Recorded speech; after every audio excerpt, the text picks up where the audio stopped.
সবাইকে স্বাগত জানাচ্ছি। আমি রেডিয়াম সায়েন্স একাডেমির পক্ষ থেকে মাহমুদ হাসান। আজকে আমাদের আলোচ্য বিষয় হলো ডিএনএ।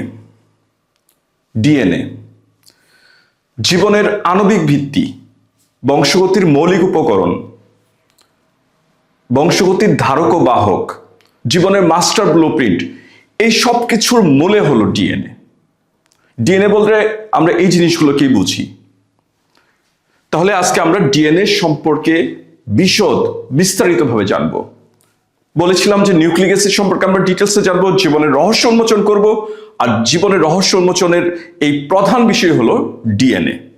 তাহলে ডিএনএ কি? চলো আমরা ডিএনএ সম্পর্কে জানি। ডিএনএ হলো সজীব কোষে বিদ্যমান, স্বপ্রজননক্ষম ও পরিব্যক্তিশীল সকল জৈবিক কাজের নিয়ন্ত্রক এবং বংশগতির ধারক ও বাহক যে নিউক্লিক অ্যাসিড, তাকেই বলা হয় ডিএনএ। আমি আবারও বলতেছি, সবাই একটু মনোযোগ দিয়ে শোনো।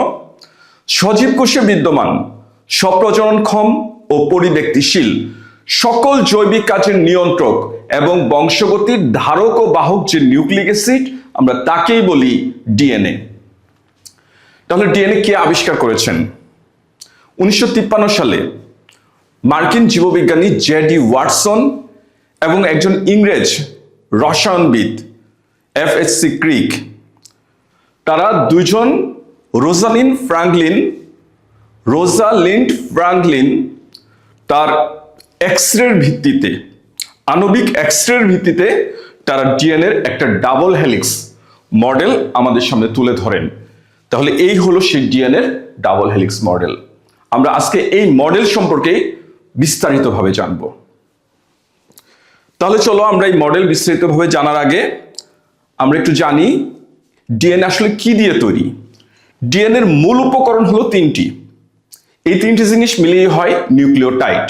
তার মধ্যে নাম্বার 1 হলো একটি সুগার, পেন্টোজ সুগার, আর ডিএনএ সুগারটার নাম হলো ডিঅক্সিরাইবোজ সুগার। 2 হলো একটি ফসফেট বা ফসফরিক অ্যাসিড, সংক্ষেপে ফসফেট মূলকে আমরা বলি। আর 3 নাম্বার হলো নাইট্রোজেনাস বেস। 4 ধরনের নাইট্রোজেন বেস আছে ডিএনএর মধ্যে: এডিনিন, গুয়ানিন, সাইটোসিন, থাইমিন। তাহলে আমরা ডিএনএর ওয়াটসন ক্রিক যে মডেল আমাদের উপস্থাপন করেছেন, আমরা আক্ষরিকভাবে ওই মডেলটি আজকে আমরা দেখার চেষ্টা করব। চলো দেখি মডেলের মধ্যে কি রয়েছে।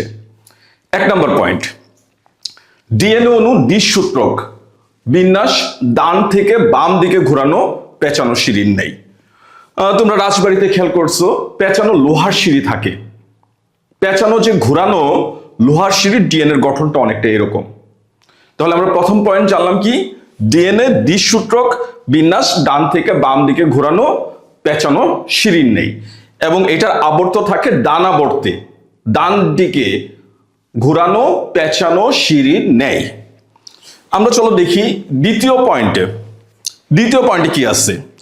ডিএনএ অণুর মূল সূত্রক, এই যে আমরা যে সিঁড়ির সাথে কল্পনা করতেছি, সিঁড়ির রেলিং বা হাতল, এই মূল রেলিং বা হাতল তৈরি হয় দুটি জিনিস দিয়ে। একটি হলো ডিঅক্সিরাইবোজ সুগার এবং একটা ফসফেট, এর পর্যায়ক্রমিক সংযুক্তির মাধ্যমে। অর্থাৎ এই সূত্রকের ভিতর আছে সুগার ফসফেট, এই ধরনের পর্যায়ক্রমিক সংযুক্তি। নাম্বার 3, এই যে সূত্রক বা এই যে পেঁচানো সিঁড়ির সাথে আমি কল্পনা করতেছি, এর মাঝে যে ধাপগুলো নির্মিত হয়েছে তা নির্মিত হয় নাইট্রোজেনাস বেস দিয়ে। ডিএনএর মধ্যে আমরা 4 ধরনের নাইট্রোজেন বেস দেখতেছি। এতে আমরা বুঝবো এডিনিন, পিতে বুঝবো থাইমিন, সিতে বুঝবো সাইটোসিন, আর জিতে বুঝবো গুয়ানিন। এই ধরনের 4 ধরনের নাইট্রোজেন বেস দিয়ে ডিএনএর এই যে পেঁচানো সিঁড়ির ধাপগুলো নির্মিত হয়। ডিএনএর মধ্যে যে নাইট্রোজেন বেসগুলো আমরা দেখতেছি, তাদের মাঝখানে আছে হাইড্রোজেন বন্ড।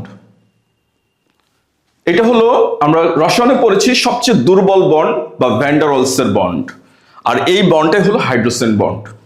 এডিনিন এবং থাইমিন বা এডিনিন, এদের মাঝখানে যে বন্ড থাকে, কয়টা হাইড্রোজেন বন্ড থাকে? 2টি হাইড্রোজেন বন্ড থাকে। আর সাইটোসিন আর গুয়ানিন, এদের মধ্যে বন্ড কয়টা থাকে? 3টা হাইড্রোজেনাস বন্ড থাকে। এর কোনো ব্যতিক্রম হবে না। এডিনিনের সাথে সবসময় থাইমিনই থাকবে, মাঝখানে বন্ড থাকবে কয়টা? 2টা। অথবা থাইমিনের সাথে এডিনিন থাকবে, মাঝখানে বন্ড থাকবে কয়টা? 2টা। আবার সাইটোসিনের সাথে সর্বদা গুয়ানিন থাকবে, মাঝখানে বন্ড থাকবে কয়টা? 3টা হাইড্রোজেন বন্ড, অথবা গুয়ানিনের সাথে সাইটোসিন সবসময় 3টি হাইড্রোজেন বন্ড দ্বারা যুক্ত থাকে। চলো আমরা পরবর্তী পয়েন্টে দেখি কি আছে।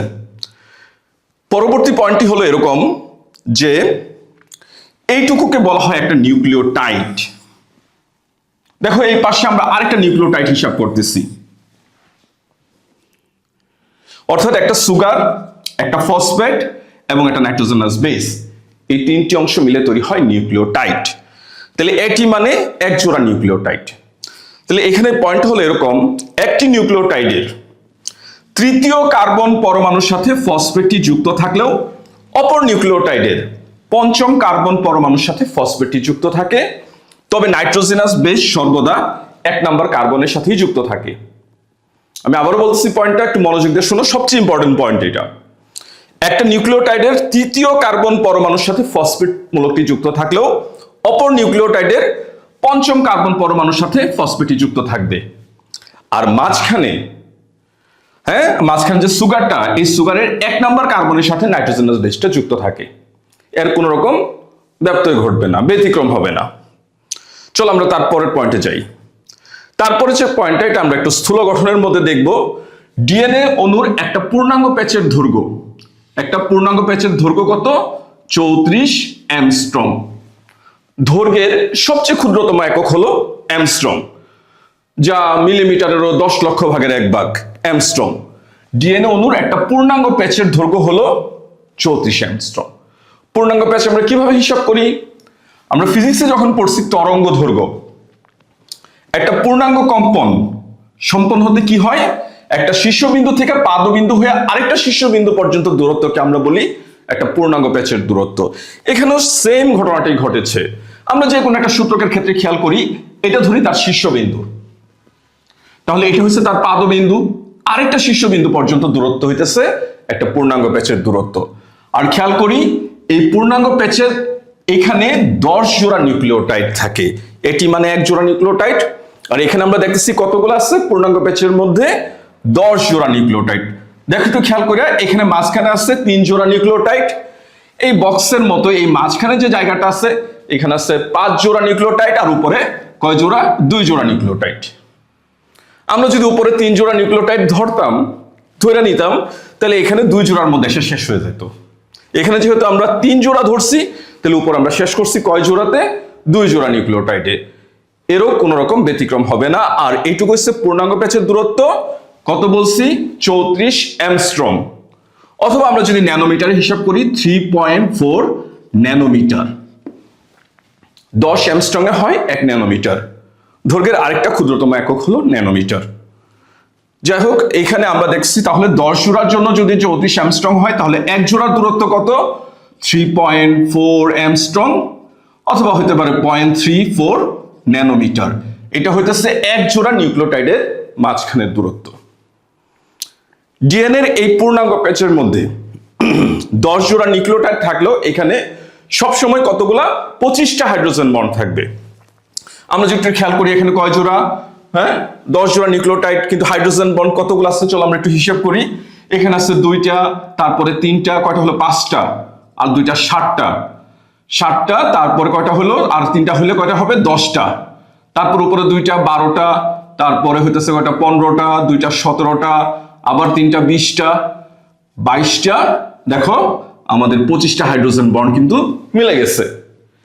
এটার কখনো ব্যতিক্রম হবে না। এই জন্যই আমি এভাবে বলি, এডিনিনের পরে সবসময়, এডিনিন থাইমিনের পরে সবসময় সাইটোসিন গুয়ানিন হবে, আর সাইটোসিন গুয়ানিনের পরে সবসময় এডিনিন থাইমিনই হবে। আর নয়তো এই হিসাবটা কখনো মিলবে না। বইয়ের মধ্যে যদি খেয়াল করো, এখানে কিন্তু এত সুচারুভাবে বিশ্লেষণটা দেওয়া হয় নাই।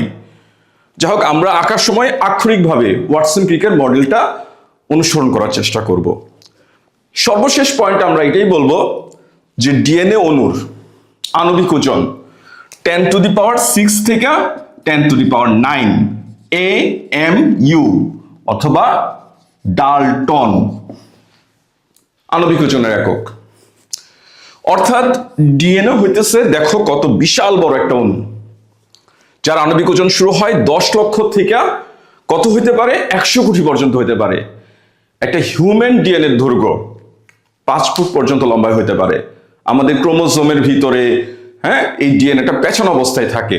তাহলে একটা সম্পূর্ণ ডিএনএর দৈর্ঘ্য কত হতে পারে? একটা হিউম্যান ডিএনএর দৈর্ঘ্য মাপা হয়েছিল, যার দৈর্ঘ্য হয়েছিল 5 ফুটের মতো। তার তখন যদি আমরা হিসাব করি, তার ভিতরে অণু কার্বন, হাইড্রোজেন, অক্সিজেন, নাইট্রোজেন এইগুলো মিলিয়ে যদি আমরা হিসাব করি, তার আণবিক ওজন কত হবে? দেখো 10⁶ থেকে 10⁹ অ্যাটমিক মাস ইউনিট, একটা বিশাল অণু। এই জন্য আমরা ডিএনএ কে বলি আমাদের শরীরের সবচেয়ে বড় অণু, macromolecule of our human body. তাহলে আমরা যতটুকু বুঝছি, আমরা মোটামুটি ডিএনএ দেখার চেষ্টা করেছি, এবং যে পয়েন্টগুলো আমি তোমাদের বলেছি এইগুলো তুমি যদি সঠিকভাবে উপস্থাপন করো, আশা করি তুমি একটা ভালো মার্কস পাবা। তো এই ডিএনএ কিন্তু অনেক ইম্পর্টেন্ট একটা প্রশ্ন, বোর্ড পরীক্ষাতে কিন্তু একাধিকবার এই ডিএনএর গঠন এসেছে, এবং কি বলবো যে এটা তোমার জন্য খুবই ইম্পর্টেন্ট একটা প্রশ্ন। এবং পরবর্তী যে গঠনগুলো আছে, পরবর্তী ট্রান্সক্রিপশন, ট্রান্সলেশন, এই সবগুলো বোঝার আগে তোমার এই ডিএনএ গঠনটা ভালো করে বুঝতে হবে। তারপরে যদি তোমাদের কোনো সমস্যা হয়, আমরা তো সাথেই আছি, আমাদের নক করবা, মেসেজ দিবা, যদি কোথাও সমস্যা হয় সেটা আমরা সলভ করার চেষ্টা করব। ধন্যবাদ আমাদের সাথে থাকার জন্য। সবাই ভালো থাকো, সুস্থ থাকো। ইনশাল্লাহ পরবর্তী ক্লাসে দেখা হবে। ধন্যবাদ।